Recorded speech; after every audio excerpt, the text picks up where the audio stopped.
guys, welcome back to the channel. Today I will be reviewing a Bentley Continental Flying Spur 2008. So let me tell you about the stats of this thing. This thing has 552 horsepower and has 650 newton meters of torque with a 6-speed automatic gearbox and a 0 to 60 time of 4.3 seconds. So let's take a look at this elegant car's front. So here are the headlights in a circle shape, but they're not as good as modern day cars because this is made in 2008. It also has a headlight washer. So let's take a look at the grille now. In person it's quite a small grille, but it looks good. It is made out of chrome and has a pretty cool design if you ask me.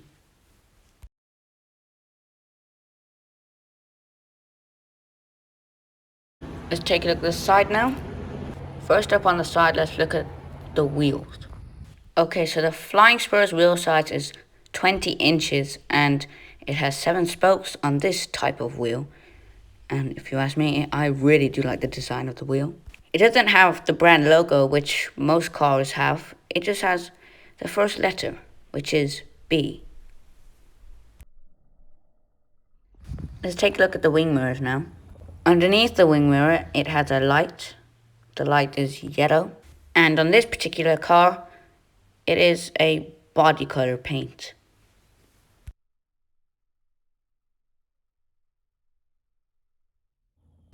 And on the body of the car, it has a nice little body strip, which goes all across the car. The handles are pretty normal, and it's got a nice chrome strip that runs across it. And it is also in body color paint. And at the bottom of the car, it has a very long chrome strip running across it. And surrounding the windows is also chrome. The body strip comes all the way down to the back of the car. Let's take a look at the back. Right in the center of the back of the car, you have the big Bentley logo.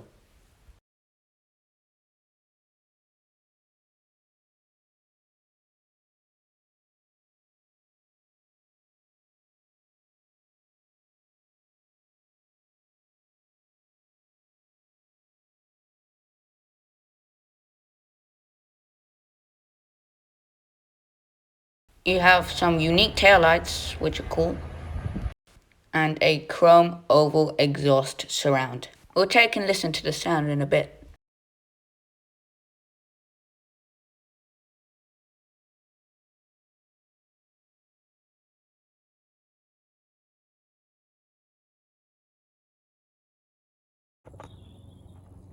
Here's the key of the car, which is wrapped in leather and has a chrome Bentley logo.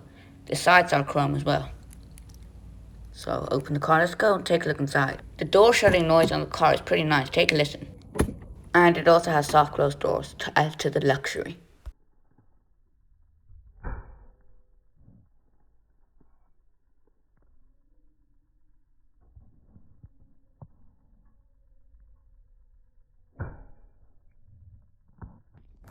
So let's take a look at the inside of the car.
when you first enter the car, you can see the door, which is wrapped in really cool leather and a nice oak finish on top. The window switches have aluminium on. The door handle is also aluminium. And the two buttons on the side are plastic, but one is to lock the doors and one is to open. And the window switches make a nice noise. Take a listen.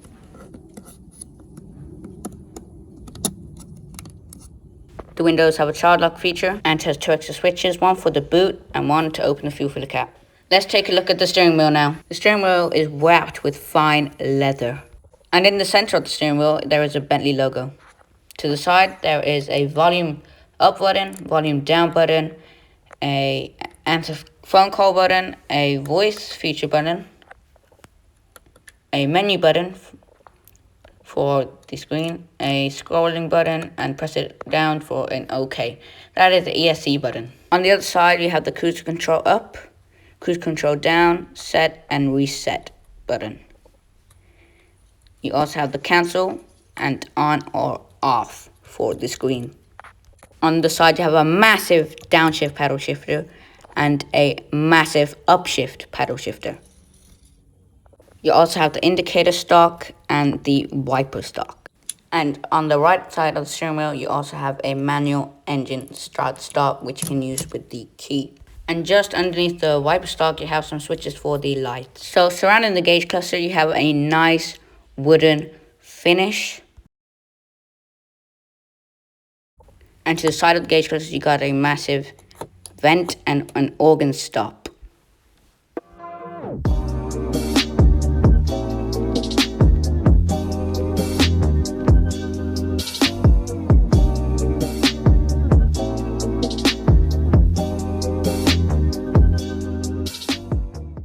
So on the left of the gauge cluster, the Bentley has a revometer, which goes up to 7,000 RPM. In the center, you have a mini screen to show you some information, and you have a speedometer on the right. And you have your fuel and the temperature. In the center console, you have a nice watch at the top and some vents and organ stops to go with it. And the infotainment screen. You have some buttons for the temperature there, and you have the same on the other side. Here's the infotainment system. It's pretty old, and it's not really that good. So, as you see, I'm zooming in and out, and it takes quite a long time for it to load and think of what it's meant to be doing. But at least it works. So you can enter your destination. You can do whatever you want on there, but I'm just going to press back for now. There's also a stored location button and a other functions button. You press that, it will just tell you other functions for the navigation. And that's that for the navigation. So we're going to go from right to left here. So let's press help. This will just tell you about, what to do on whichever thing you're on. Say you're on navigation, it will just help you for that. So let's just end the help because I don't need any help. So you can press on the traffic. So it's just loading. It just takes a long time. Okay, so loading again. And there you go, it just tells you all the traffic information on the screen. And now we're on trip. Trip just tells you about your trip. So let's go back on Navi. We were just on that. So AC, you can change the air conditioning, the fan, speed, and how heavy you want the fan. You can also change the direction and other functions, but we're just going to leave that for now. So audio TV just tells you like the radio, whichever one you want, you can pick. Map is just basically Navi, but just a bigger version of the map, just full screen map basically. Phone, you can connect a phone, any phone you want. Other functions. For some reason in this car, it doesn't play audio, so if you want to listen to a song, you can't do that. Well, in this car, you can. There is a vehicle, it tells you about your vehicle information and your tire pressures. And you can press on to set up your profiles.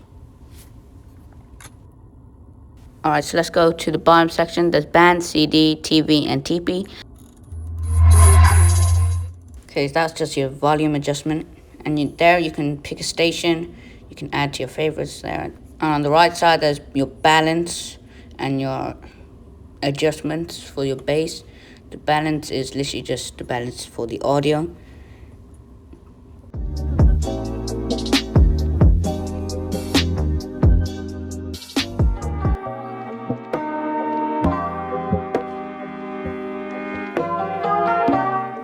So here in the center console, you have some place for storage.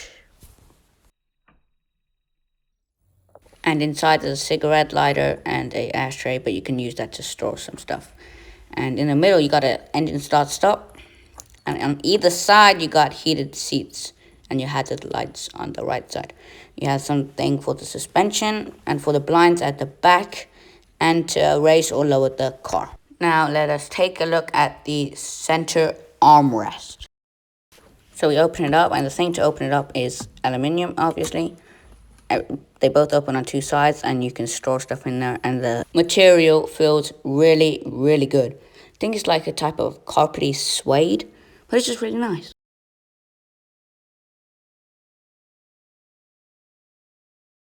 And at the very front of the car, you have a speaker. Okay, so let's take a look at the passenger side. The door is exactly the same, but just with less window switches.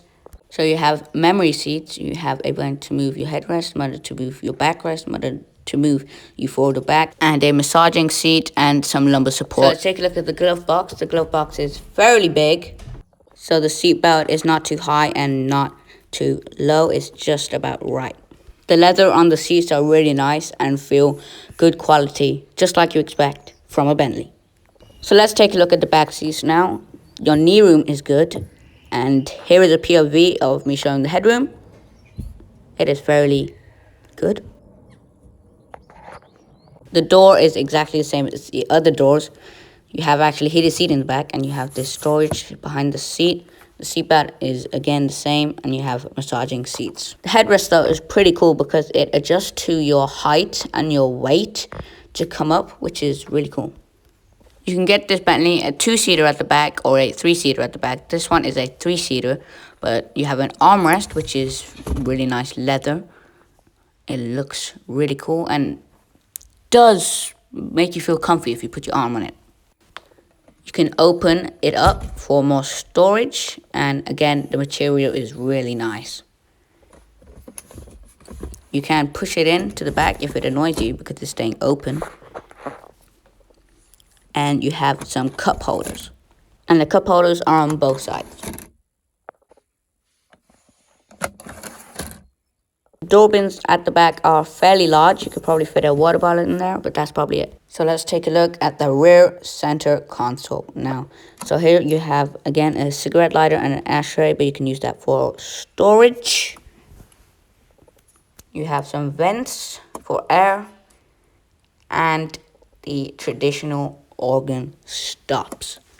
Otherwise, it won't make it a Bentley, man. You have the temperature control. You have the heat buttons. You can direct where the air is going, and you have the same what's on the left side on the right side. You can also put it on auto where the car decides what temperature it is best for. So the boot, you can either open the boot two ways. One, you can hold down the button on the key to open the boot. Secondly, you can just go and press the B on the logo.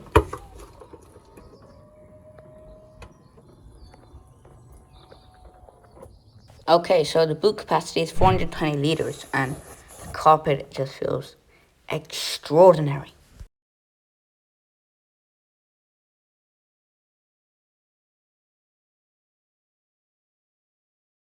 It is literally carpeted everywhere. You also have some under boot storage, but I don't think you're going to get much under there. What's a black thing there? Well, that is to pass through long items into the cabin. Okay, so you put on the armrest, you put on the thing covering this with black thing.